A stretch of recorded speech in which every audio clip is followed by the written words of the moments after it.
For today's cup of coffee, I'm sure everyone has probably heard about the House passing the TikTok divestment bill, and they're going to be voting on that pretty soon. I think that the company has 100 and some days to try to sever ties with Chinese companies.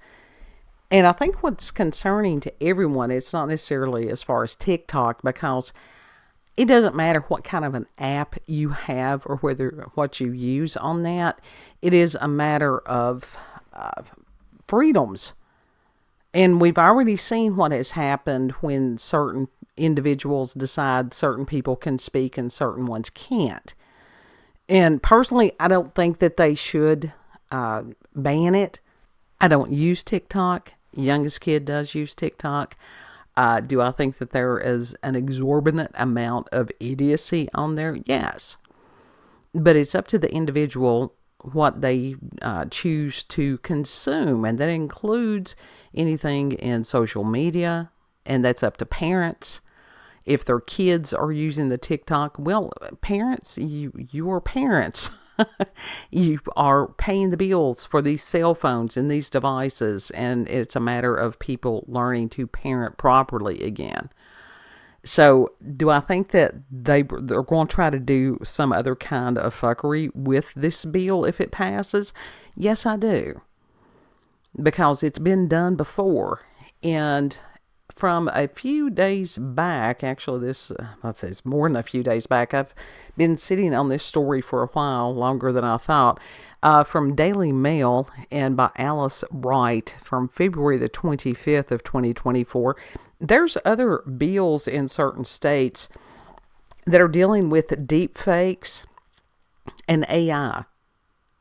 Now this, actually, if these things are written correctly, these could very much be important, because there was the Taylor Swift deep fake as far as the porn. And there's been underage kids that other kids had used them as the target of these deep fakes. I do think that is dangerous, especially for these teenagers and stuff. That's another form of online bullying. And so currently, that as of the date of this writing, there were 407 AI-related bills that were being considered across 40 states, nearly half of which address deepfakes, according to the software industry group BSA. And New York, it says, is leading the way with 65 bills under consideration. It's followed closely by California, with 29 being debated. And other states such as Alabama and Wyoming are yet to consider any kind of new AI legislation. And this is like, I had somebody remind me today when someone had faxed them something, which as far as paper and ink, and he was rather astounded. Of course, he was a millennial.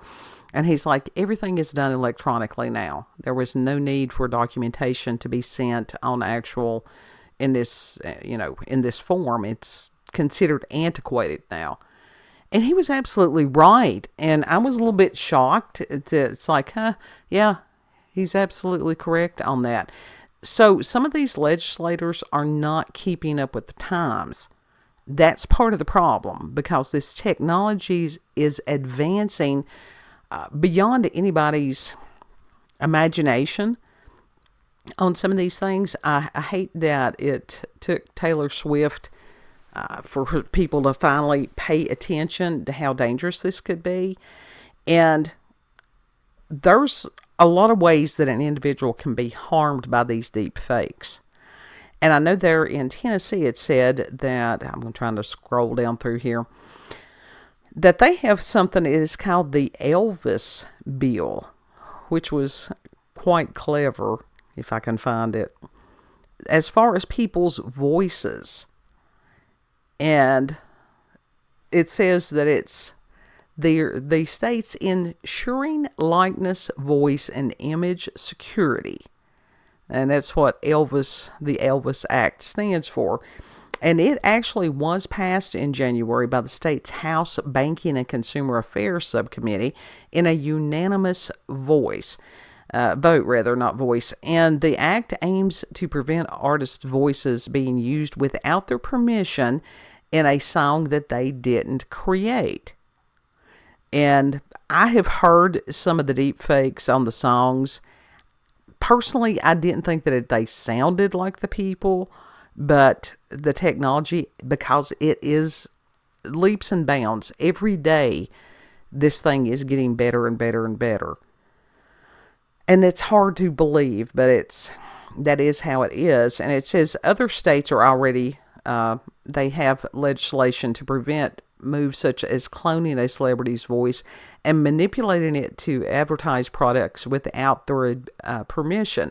And it was several months back, I think it was Joe Rogan's voice that he was supposedly promoting some kind of male performance product, which was absolutely hilarious.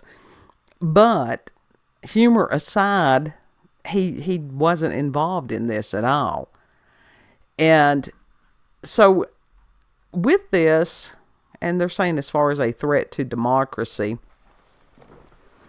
I don't know. I think that a lot of this is really dangerous, and I don't know that these legislators are having the proper guidance on what is and what isn't using the technology. I don't know that anybody really has the proper guidance right now.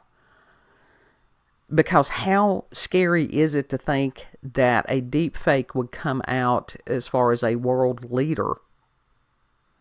And it's horrific. So, I'm very much interested in your thoughts. This is just a little espresso cup because it's been a day.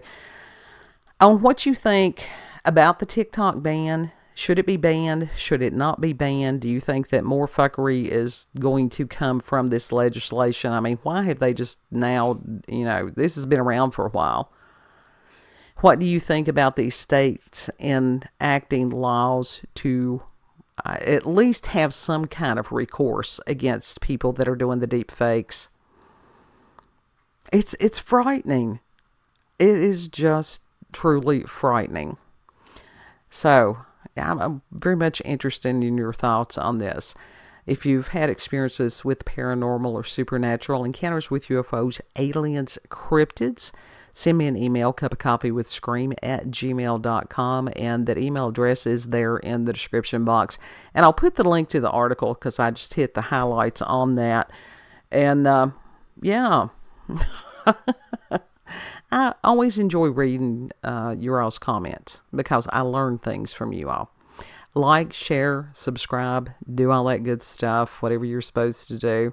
Or not. It's okay because we're going to keep making them as long as the Lord lets us make them. Know that you're very loved. And this is very much a time for prayer. And Lord willing, we will see you on the next cup. Bye.